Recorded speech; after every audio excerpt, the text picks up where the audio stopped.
All right, so the other day I had the tractor back to help get my truck out of it was stuck back there in a hole. And while I was operating the bucket to scrape things out, this got all loose. So I don't know. I'm kind of thinking I had these replaced only about 1.5 years ago or something like that. They were sticking. So, and they feed down into there. Those two lines coming up there. So, I watched the mechanic do it. It seemed like it was pretty simple, but I didn't have the patience to do it at the time. Oh yeah, this is...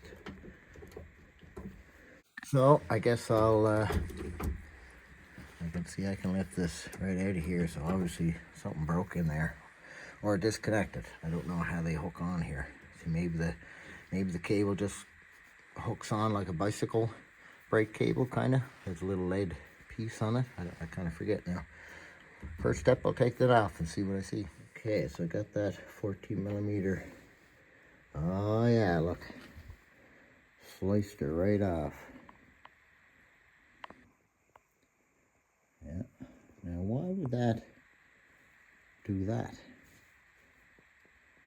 Alright, so I took out these long ones that go through here.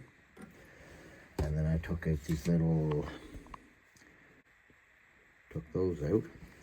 I think that is, just used the screwdriver one here, it's T25-4.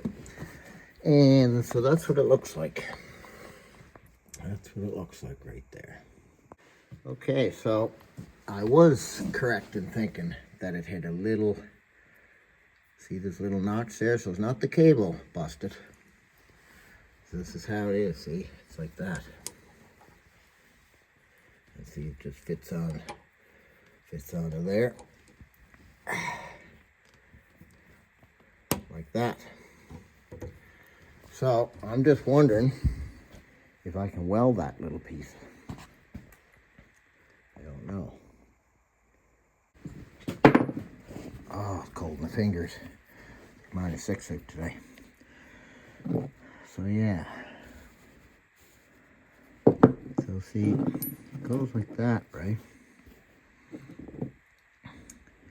So I think I could weld it, because even if there was a little bit of a shoulder on that, I think it'd still be all right. I could try it. So this is what it looks like. It broke off there. And I'm going to try and weld it. See what happens. Probably won't work. I called the good equipment in town there, and they sent me an explode chart out, and it looks like there's multiple parts. So I don't know if this part here screws into the bottom part. It looked like it wasn't just a one piece unit. And this one's 5 inches long. So I'm going to see if I can weld it. My head. I don't know how hot this is.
So this didn't work out very good. Can't get it centered right. I guess if I drill a hole and let it reseed into it. I still don't know if it screws into this thing or what the hell. Anyway, they're supposed to call me in the morning for parts, so we'll see what happens. Even if I can do it, sometimes I want to just see if I can do it, but then I end up getting mad, so it's not worth anything. I'll just leave the tractor out here and leave it the way it is. It's not supposed to be bad weather for a little while. Hopefully, you never know, they might be able to get a part in a day or two.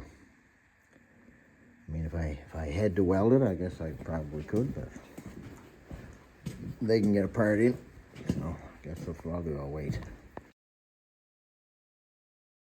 All right, so I had to do a little more digging here to find out which one of these I need, because there's two, right? Like these are the ones that are broken. This is the one that's broken.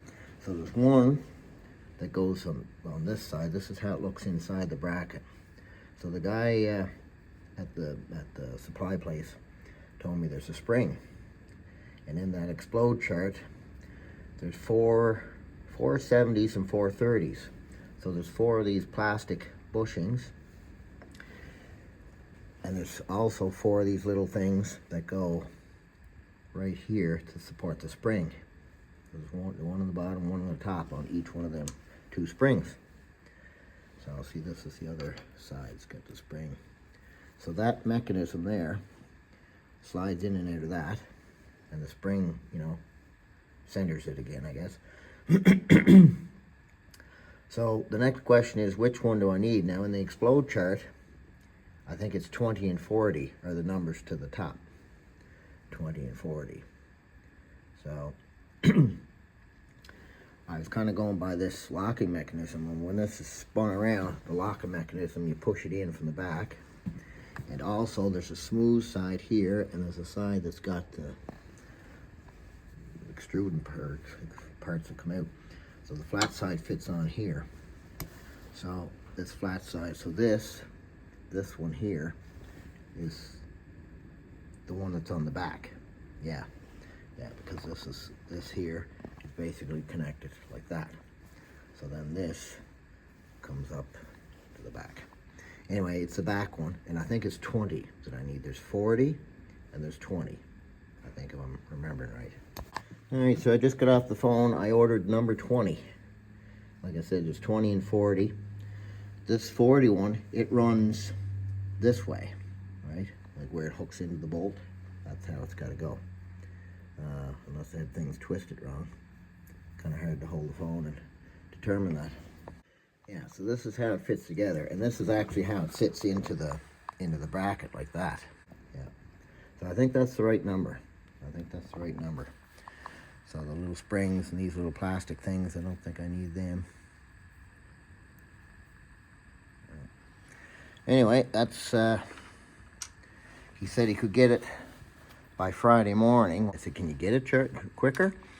And he said, well, yeah, we could get it by the morning, he said. But he said it's an extra $5, but he said that's nothing if you need it right away. And I said, well, I'll pay the extra $5. I don't care about that. And then that way we know. I'm pretty sure, though, that's the right one. That's number 20. That's the one that's up front. Yep. All right, so this is the next day. The part come in, and it's not the right one. These are identical. There is a difference. On this one, there's threads on this, right? And that's because the nut of the bolt has to thread through it, right? So anyway, I said, well, I'll try it. I'll put it together. I just thought I'd put it together, so that's what it looks like right there.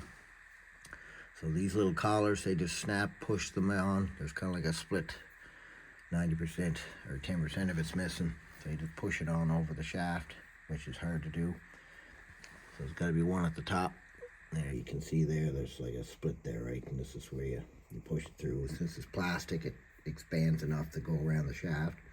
And that holds the spring in place. And then these other bushings allow it to slide up and down. And I got the cable hooked in, so now I just got to flap this piece around and put the bolts in and just, I don't know. I know it's not going to work. Because see, this one's got the thread on the outside, and the other one has the thread. See, well, there's the difference right there. You can see it. See, it's smooth right up there. This one's gouged to both sides. Anyway, he said they can order the other. I was under the assumption that you couldn't get them, but you just can't get them fast, I guess. Anyway, I'm going to try that, but I'm going to end up calling them, I think. It's 130 bucks for that one. Okay, so this isn't working. This here isn't working anyway. That's not going to work. And it's hard to get this all lined up and compressed together without something falling apart.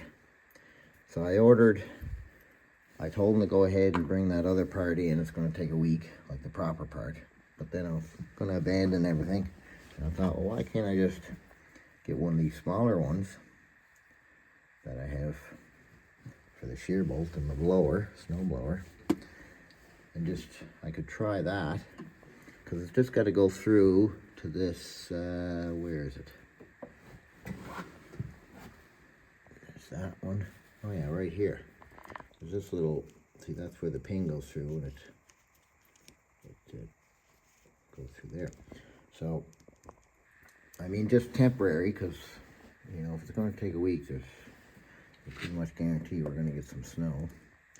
I'm going to have to blow or move something with the tractor, so I'm gonna try that theory. It probably won't work either, and if it don't work, then I'll just have to put everything back together again. Yeah, the bucket works. For some reason, I seem to think it was the bucket, but it's not the bucket. It's the whole thing that lifts the tractor up, lifts the tractor bucket up and down. That's the one that's broke. All right, so I was doing some thinking here and trying some different ideas in my head. This hole here is just a little bit too small to accommodate the one that's supposed to go into this hole with the threads on it. And I thought, well, what's stopping me from putting threads on this? So I don't do this very often. I got out my tap kit, or whatever you call it, and I found the proper one. See, this is the one that broke. And I found the proper one that this threads into, right? It was a 3/8 fine thread. And I mean, this is the bolt that I need to fit in to the new part, right? And it fits in. This is the other one, of course. And it screws in. There's a lock wash that goes on this too. So once I found this that screws into that, I said, well, this is the same thread as that. Like I said, I don't do this stuff very often. I've only done it a few times. But I thought, well, why can't I make that one threaded? And if I'm careful and I pick the right drill bit, because I have to drill it out a little bit. So I picked a 3/8. See, this is your chart. So there's 3/8 coarse, NC is coarse, and NF is fine thread. So this is the drill bit size that this is the drill bit size you're supposed to use, 2164. And I forget which one I use, but now the next step is to put this in and chase the thread through and see if it works. So I need this, I think, and I need a handle here. So this is the thing. I already drilled it out with 3/8, so I just need to put a thread on that so that'll thread in right for me. So, and see, I was going to just run a bolt through. I hit a bolt, and the bolt will go through there okay, but it wouldn't go through this. And I had smaller bolts, but then the small bolt gave me a little bit of slack here, because this hole and this hole is, of course, different.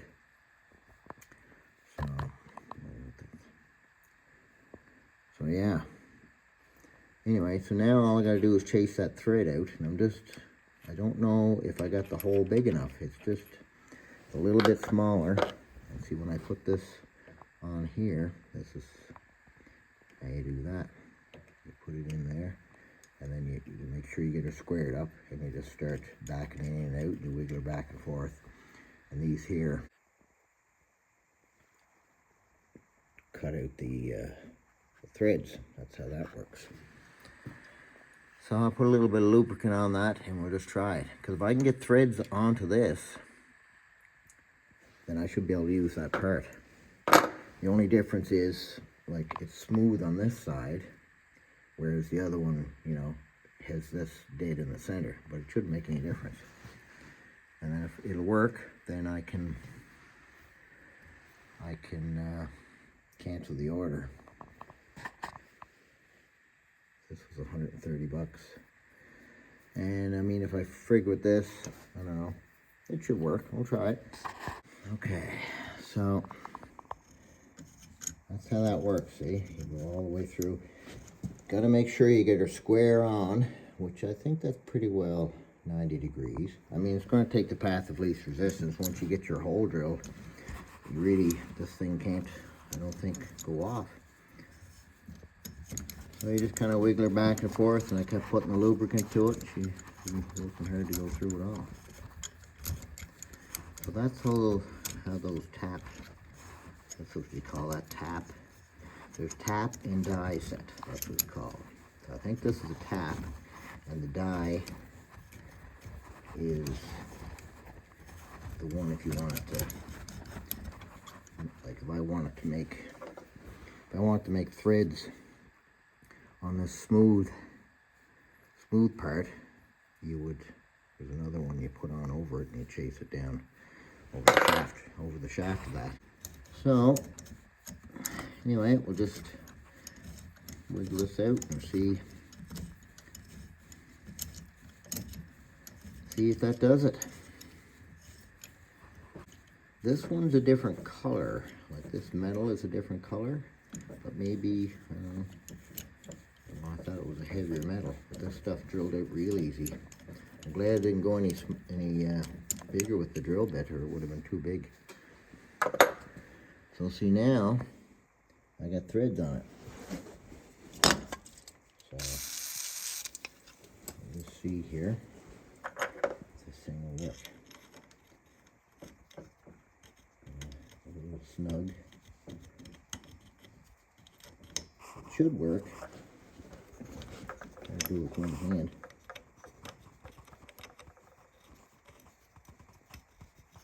Come on. See, the first part of the threads are kind of screwed up. I'll have to get a wrench or something. Okay, so I got her all together. It didn't thread in just 100%. It might have been cross-threaded a little bit or something, I don't know, but anyway, I got it in. That's all that matters.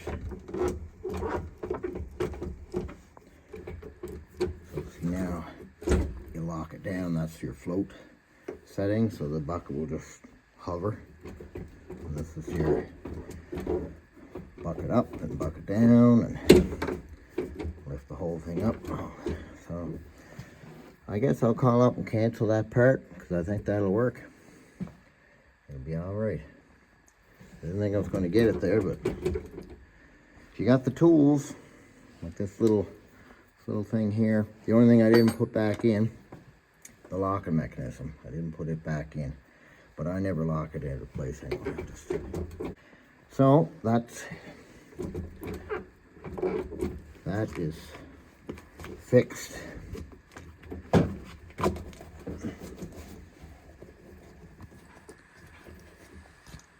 Good. Yeah, I got another situation here I was just looking at, and I thought, well, maybe I can fix this. This broke off, holds the door from opening too far, and it broke off a long time ago. So I just had it zip tied up there. So I thought, well, maybe I'll clean that off and I'll weld it. And then I noticed that the nut or the bolt threaded part is bent. So then I was like, well, I could just maybe cut that off flush and weld the nut on flat. But I got the idea, what if I get rid of that other threaded part, because there's still one in there, right? And I said, what if I take a drill bit, see if I can drill that out, push it through, and then this one, I'll cut it flush. I'll find another bolt the same size as that, thread it in, and weld the top of the bolt head to the bottom of this bolt head. Let's see if that works. So I didn't even bother welding that. I just took the vice grips and I threaded out the little piece that was left in there. Just this little piece here.